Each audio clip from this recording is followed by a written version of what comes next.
അക്ഷരങ്ങൾ പഠിച്ചിട്ടല്ല ഭാഷ പഠിക്കുന്നത്. ഈ സാധനങ്ങളാണ് ആദ്യം കുട്ടികൾ പഠിക്കുന്നത്, എന്നിട്ട് പിന്നെ അക്ഷരങ്ങളിലേക്കൊക്കെ പോകുക. ഒരു ഡിക്ഷണറിയുടെയും ഒരു ഔട്ടർ സോഴ്സിന്റെയും നമുക്ക് ആവശ്യം അതിലില്ല. ഒക്കെ ലെവൽ ബേസ് ചെയ്തിട്ടായിരിക്കും. ഇപ്പൊ നമ്മള് അറബി പഠിക്കണം എന്ന് പറഞ്ഞാൽ കുറെ കോഴ്സിൽ ജോയിൻ ചെയ്യുക, അത് കഴിഞ്ഞ് പിന്നെ അടുത്ത കോഴ്സിൽ ജോയിൻ ചെയ്യുക. ഇതിനൊരു അവസാനമില്ല. അറബി ഉഷാറാക്കാനുള്ള ഒരു കോൺഫിഡൻസ് ലെവൽ കൂട്ടാനുള്ള ഒരുപാട് സംഗതികൾ റിസോഴ്സുകൾ ഉണ്ട്. പിന്നെ ഈ വായനയൊക്കെ തുടങ്ങിയ സമയത്തേ നമ്മൾ കളിക്കുടുക്ക വായിച്ചത് ഓർക്കുണ്ടാവും. അതേപോലെ ബാലരമ, കുരുന്നുകള്, ചിലവര് ഇബ്ബ പറയും, അപ്പ പറയും, അബ്ബ പറയും. അവരെന്ത് കേൾക്കുന്നു എന്നുള്ളതാണ്. അപ്പൊ ഈ രീതിയിൽ കുട്ടിക്ക് ഭാഷ കൊടുക്കാൻ നമുക്ക് കഴിയണം. എന്നാണ് മറ്റുള്ളവർക്ക് കണ്ണുകടിയനും എന്നുള്ള ഓൽക്കൊന്നും കണ്ണു പിടിച്ചില്ല എന്നുള്ളതിനുള്ള ഉപയോഗം.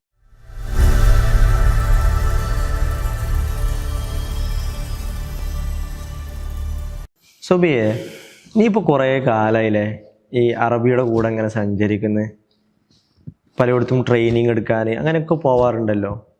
എനിക്ക് എപ്പോഴും തോന്നിയിട്ടുണ്ടോ എന്തുകൊണ്ടാവും അറബി 10ഉം അതിലധികമൊക്കെ വർഷക്കാലം എഴുതിയും പഠിച്ചൊക്കെ പരിശീലിച്ച ആളുകൾ വളരെ സിമ്പിളായിട്ടുള്ള അറബിയിലുള്ള ഒരു സിറ്റുവേഷൻ പോലും മാനേജ് ചെയ്യാൻ കഴിയാതെ പ്രയാസപ്പെടുന്ന ഒരു സന്ദർഭം എനിക്ക് എപ്പോഴും തോന്നിയിട്ടുണ്ടോ? അതെ, ഞാൻ മനസ്സിലാക്കണത് നമ്മളൊക്കെ ഭാഷ പഠിക്കുന്നുണ്ട്, പക്ഷേ പഠിക്കേണ്ടത് പോലെ പഠിക്കണില്ല. ഭാഷ പഠിക്കുമ്പോൾ നമ്മൾ സാധാരണ പറയലെന്താ LSRW എന്നല്ലേ എപ്പോഴും പറയും, പക്ഷെ അത് പാലിക്കാറില്ല.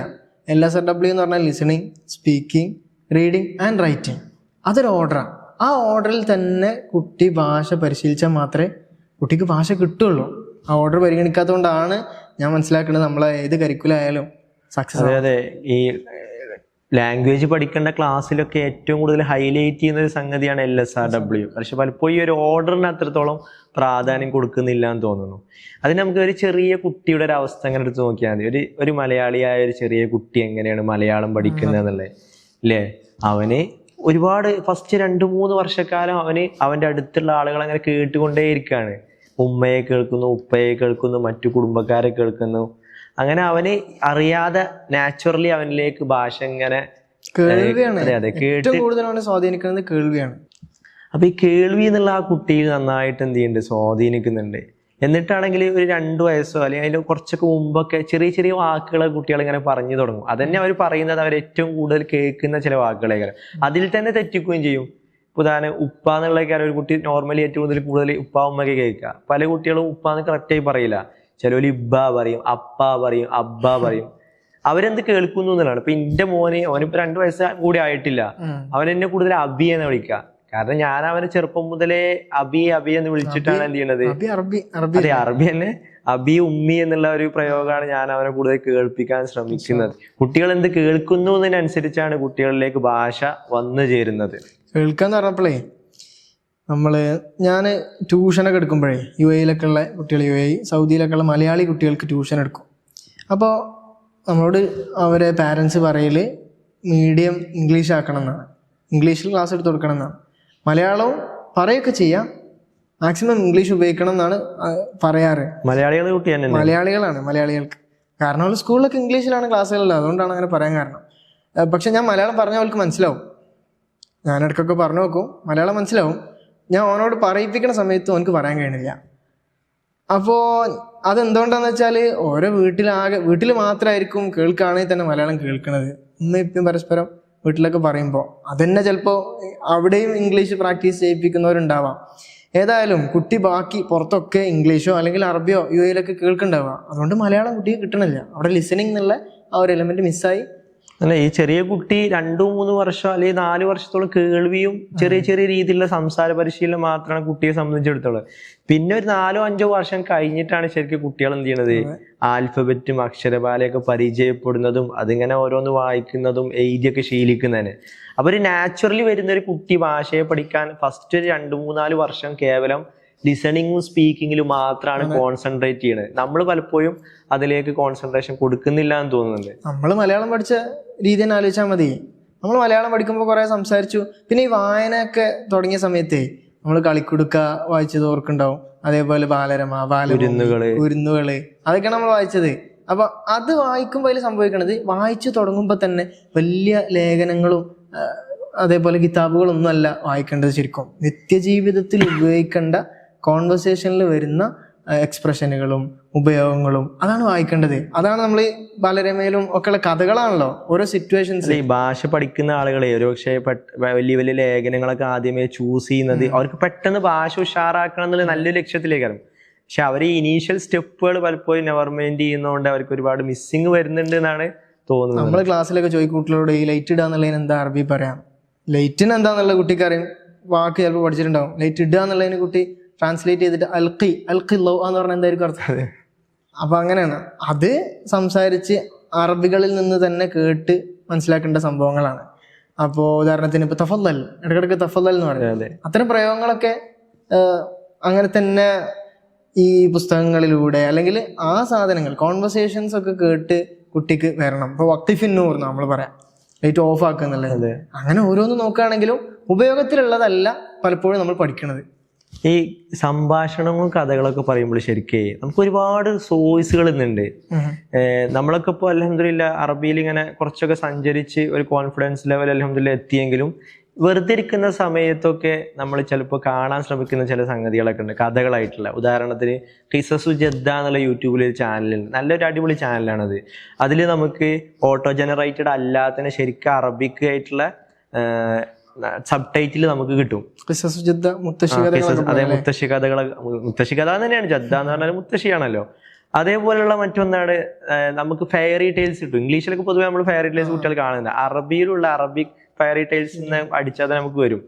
നല്ല രസകരമായ നല്ല മോറൽസ് ഒക്കെ ഉള്ള കഥകൾ അതിൽ ഉണ്ടാവും. ഇംഗ്ലീഷ് ട്രാൻസ്ലേഷൻ ഉണ്ടാവും. ഭാഷയെ ട്രാൻസ്ലേറ്റ് ചെയ്ത് പഠിപ്പിക്കരുത്, എന്നാൽ പോലും ഒരുപാട് അറബിയിലുള്ള നിത്യോപയോഗത്തിലുള്ള ഒരുപാട് ഉപയോഗങ്ങൾ അതിൽ നമുക്ക് മനസ്സിലാക്കാൻ കഴിയുന്നതാണ്. ഈ അടുത്ത് തന്നെ ഞാനൊരു ഖിസസ് ജദ്ദയിൽ ഒരു കഥ ഇങ്ങനെ കണ്ടപ്പോൾ അതിൽ ഒരു സ്റ്റോറി തുടങ്ങുന്നതിനെ കാനയാമാക്കാൻ എന്ന് പറഞ്ഞിട്ടാണ്. കാനയാമാക്കാൻ.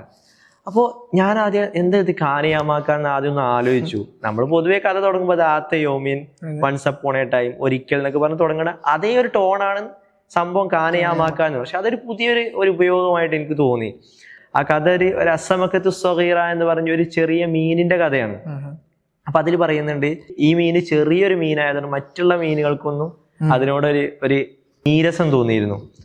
അപ്പോൾ അതിന് പറയുന്നത് ലം യകുൻ യറൂഖുൽ ആഖിരി എന്നാണ്. മറ്റുള്ളവർക്ക് ഒരു കണ്ണുകടിയനും എന്നുള്ള ഓൽക്കൊന്നും കണ്ണു പിടിച്ചില്ല എന്നുള്ളതിനുള്ള ഉപയോഗം. അങ്ങനെ നമുക്ക് സാധാ ജീവിതത്തിൽ ഉപയോഗിക്കാൻ പറ്റുന്ന കുറേ സംഗതികൾ ഈ ഒരു കഥകളും ഇതൊക്കെ കണ്ടാൽ കിട്ടും. ശരിക്കും നമ്മൾ അതിലൂടെ പോയിട്ട് ഡെയിലി ലൈഫിലേക്ക് ഭാഷയെ കൊണ്ടുവരാൻ കഴിയണം. അതുകൊണ്ടാണ് ഈ നന്നായിട്ട് എല്ലാ നിയമങ്ങളും ഗ്രാമറും നഹ്വും സർഫും ഒക്കെ കറക്റ്റായിട്ട് അറിയുന്ന പല ആളുകൾക്കും ഇനി അവർ സംസാരിക്കുകയാണെങ്കിൽ പോലും അതൊക്കെ തെറ്റും, അതിൽ അവർക്ക് സംസാരിക്കാൻ കഴിയുന്നില്ല.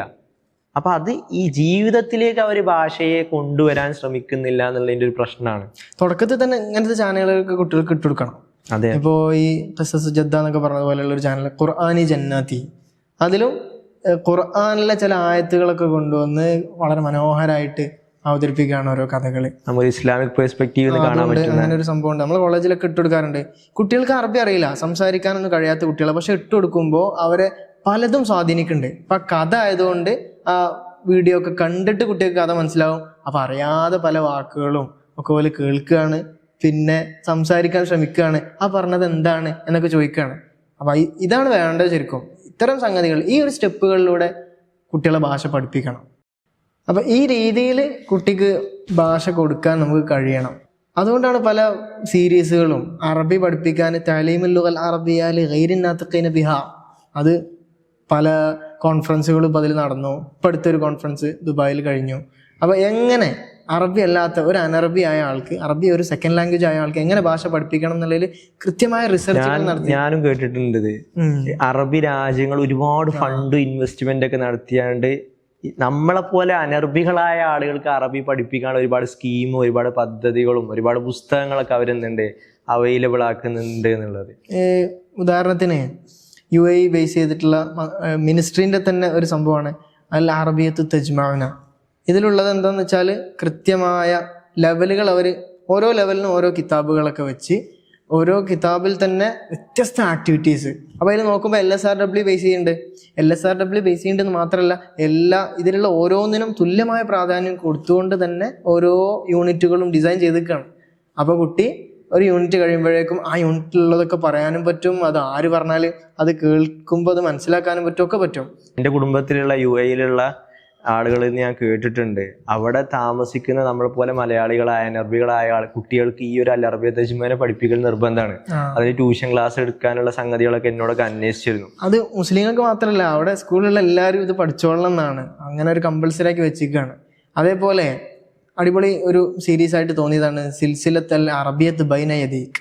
അൽ അറബിയ അൽ ജമിയ എന്നുള്ള ഒരു ടീമിൻ്റെ ആണ്, സൗദിയിൽ റിയാദ് ബേസ് ചെയ്തിട്ടുള്ള ഒരു കമ്പനിയാണത്. അവർ അറബി ഭാഷ പ്രൊമോട്ട് ചെയ്യുക എന്നുള്ളതാണ് അവരുടെ ലക്ഷ്യം. അവരുടെ കീഴിലുള്ളൊരു കിതാബാണിത്, സിൽസിലത്തുൽ അറബിയത്ത് ബൈന യദൈക്. അപ്പോൾ അതിലും ഈ പറഞ്ഞതുപോലെ തന്നെ 4 കിതാബുകളുണ്ട്. ഓരോ കിതാബിലും 2 ജുസുകൾ, സെയിം പാറ്റേൺ. ലിസണിങ് തുടങ്ങുന്നത് തന്നെ ഹിവാറുകളാണ്. അസ്സലാമു അലൈക്കും കൈഫ ഹാലുക. അപ്പോൾ ഇത് അക്ഷരങ്ങൾ പഠിച്ചിട്ടല്ല ഭാഷ പഠിക്കണത്, ഈ സാധനങ്ങളാണ് ആദ്യം കുട്ടികൾ പഠിക്കണം, എന്നിട്ട് പിന്നെ അക്ഷരങ്ങളിലേക്ക് നമ്മുടെ മദ്രസിലൊക്കെ നമ്മൾ ആദ്യം ലിസാനുൽ ഖുർആൻ പഠിക്കുന്നതിന് മുമ്പ് എന്ത് ചെയ്യുന്നു, ആൽഫബറ്റ് ഓരോന്ന് പഠിക്കുന്നു. അതൊരു മെത്തേഡാണ്. അതുകൊണ്ട് ഭാഷ പഠിക്കാൻ നമുക്ക് കഴിയും. പക്ഷെ ഇങ്ങനെ പഠിച്ചാൽ കൂടുതൽ കുറഞ്ഞ സമയം കൊണ്ട് നമുക്ക് പഠിക്കാൻ പറ്റും തോന്നുന്നു. ജുസ്ഇയ്യ തർക്കീബിയ എന്നാണ് നമ്മൾ ആ ഒരു മോഡലിൽ പറയല്. ജുസ് പഠിച്ചിട്ട് കുല്ലിക്ക് പോവുക. ഇതിപ്പോ കുല്ലിയെന്ന് പിന്നെ ജുസ്ഇൽക്ക് പോണ ഒരു സിസ്റ്റമാണ്. ഇതാണ് സക്സസ്ഫുൾ എന്ന് ഒരുപാട് പഠനങ്ങൾ പറയുന്നുണ്ട്. അതുകൊണ്ടായിരിക്കും ഇവർ ഇത് അപ്ലൈ ചെയ്തിട്ടുണ്ടാവുക. എൻ്റെ ഒരു അഭിപ്രായത്തിലേ ഇന്നത്തെ ഒരു കാലത്ത് റിസോഴ്സിന്റെ ലഭ്യത ഒരു പ്രശ്നമേ അല്ല. ഒരുപാട് റിസോഴ്സുകൾ നമുക്കിന്ന് ലഭ്യമാണ്. പക്ഷെ ആ റിസോഴ്സുകളെ നമ്മൾ എത്രത്തോളം മനോഹരമായി എത്രത്തോളം ഇഫക്റ്റീവായിട്ട് ഉപയോഗിക്കുന്നു എന്നുള്ളിടത്താണ്. റിസോഴ്സ് പറഞ്ഞപ്പോഴേ ഇത് ക്ലാസ് എടുക്കുന്നിടത്തും ചില പ്രശ്നങ്ങളുണ്ട്. എഫിഷ്യന്റ് ആയ ടീച്ചേഴ്സ് അല്ലാന്നുണ്ടെങ്കിൽ ഈ റിസോഴ്സിന്റെ ആയിട്ട് എന്താ കാര്യം? അതെ, ഇത് പഠിപ്പിക്കുമ്പോൾ ശരിക്കും എങ്ങനെ പഠിപ്പിക്കണം? ട്രാൻസ്ലേറ്റ് ചെയ്ത് പഠിപ്പിക്കുന്ന രീതി പറ്റൂല. അതായത് ഒരു വാക്ക് അതിന്റെ അർത്ഥം എന്താണെന്ന് മലയാളത്തിലോ അല്ലെങ്കിൽ ഇംഗ്ലീഷിലോ എഴുതി കൊടുക്കുക. അത് അല്ലാതെ അറബി ആണെങ്കിൽ നമുക്ക് അറബിയിൽ തന്നെ എന്ത് ചെയ്യണം, പഠിപ്പിക്കാനുള്ള ഒരു മെത്തേഡിലേക്ക് നമ്മൾ മാറണം. അതിലേക്ക് നമ്മളെ കോളേജുകളും സ്ഥാപനങ്ങളൊക്കെ വരണം. നമുക്കൊരു പക്ഷെ അത് പ്രയാസമായിട്ട് ഒരു പക്ഷെ തോന്നിയ ആലോചിക്കുമ്പോൾ ശരിക്കും നമ്മുടെ നാട്ടിലെ സാഹചര്യത്തിന് അത് പ്രശ്നമല്ല. ഇപ്പൊ ഇംഗ്ലീഷ് മീഡിയം സ്കൂൾ നോക്കുക, ചെറിയ മക്കൾ പോയിട്ട് അവർക്ക് സ്കൂളിൽ ഫുള്ള് ടീച്ചേഴ്സ് ഇംഗ്ലീഷിലാണ് സംസാരിക്കുന്നത്. അവർക്ക് മനസ്സിലാവുന്നു. അവർ നമ്മളോട് പോലും എന്ത് ചെയ്യുന്നത്, വളരെ കൂളായിട്ട് ഇംഗ്ലീഷ് സംസാരിക്കും. ചില സ്കൂളിലൊക്കെ ഇംഗ്ലീഷ് സംസാരിച്ചില്ലെങ്കിൽ ഫൈന് വരണ്ട് എന്നാണ്. അപ്പോൾ അത് നമുക്ക് പറ്റുന്ന ഒരു കാര്യമാണ് ആ ഭാഷയിൽ തന്നെ. അപ്പൊ അതിനനുസരിച്ച് പിക്ചറുകളും അതിനനുസരിച്ച് ഇത്തരം ടെക്സ്റ്റ് ബുക്കുകളൊക്കെ നമ്മൾ ഉപയോഗപ്പെടുത്തിയാൽ വളരെ സിമ്പിളായിട്ട് നമുക്ക് ചെയ്യാവുന്നില്ല. അപ്പൊ ഈ റിസോഴ്സുകളുടെ ലഭ്യത മാത്രമല്ല, ആ റിസോഴ്സുകളെ ഇത്തരത്തിൽ നല്ല രീതിയിൽ അറബിയിൽ തന്നെ അപ്രോച്ച് ചെയ്യുന്ന രീതിയിൽ നമ്മൾ എന്ത് ചെയ്യണം, പഠിപ്പിക്കാനുള്ള ശ്രമം കൂടെ നടത്തണം. ലുഗാവസീത്ത ഉപയോഗിക്കുന്നതാണ് പ്രശ്നം. ലുഗാവസീത്ത എന്ന് പറഞ്ഞാൽ അർത്ഥം പറഞ്ഞു കൊടുക്കുന്ന സിസ്റ്റം അവിടെ ഒഴിവാക്കണം. പൂർണ്ണമായിട്ടും അറബി. ആ അറബിക് എൻവയോൺമെന്റ് കുട്ടിക്ക് കിട്ടുമ്പോഴാണ് ഭാഷയിലേക്ക് കുട്ടി കടന്നു വരിക. അതിനുള്ള സാഹചര്യം സൃഷ്ടിച്ച ടീച്ചേഴ്സിന്റെ എഫിഷ്യൻസി വളരെ പ്രധാനമാണ്. അതായത് നമ്മളെപ്പോലെ ടീച്ചേഴ്സ് ആയ ആളുകൾക്കും അറബി ഉഷാറാക്കാനുള്ള ഒരു കോൺഫിഡൻസ് ലെവൽ കൂട്ടാനുള്ള ഒരുപാട് സംഗതികൾ റിസോഴ്സുകൾ ഉണ്ട്. എനിക്കതിൽ ഏറ്റവും ക്യാച്ചിങ് ആയിട്ട് തോന്നിയ ഒരു സംരംഭമാണ് നമ്മുടെ അൽ ജസീറയുടെ ഒരു വെബ്സൈറ്റ് ഉണ്ട്, ലേണിംഗ് അറബിക് അൽ ജസീറ എന്ന് നമ്മൾ ടൈപ്പ് ചെയ്ത് നമുക്ക് കാണാൻ കഴിയും. വളരെ നല്ലൊരു പ്ലാറ്റ്ഫോമാണത്. അത് നമുക്ക് ഒരു ബിഗിനർ ലെവൽ മുതൽ ഇന്റർമീഡിയറ്റ്, അപ്പർ ഇന്റർമീഡിയറ്റ്, അതിൻ്റെയും മുകളിൽ അഡ്വാൻസ്ഡ്, പ്രൊഫിഷ്യന്റ്, ഈ ലെവലിലേക്കൊക്കെ ഒരുപാട് 100 കണക്കിന് വളരെ ഫ്രണ്ട്ലി ആയിട്ടുള്ള ക്ലാസ്സുകൾ അതിൽ അവൈലബിൾ ആണ്.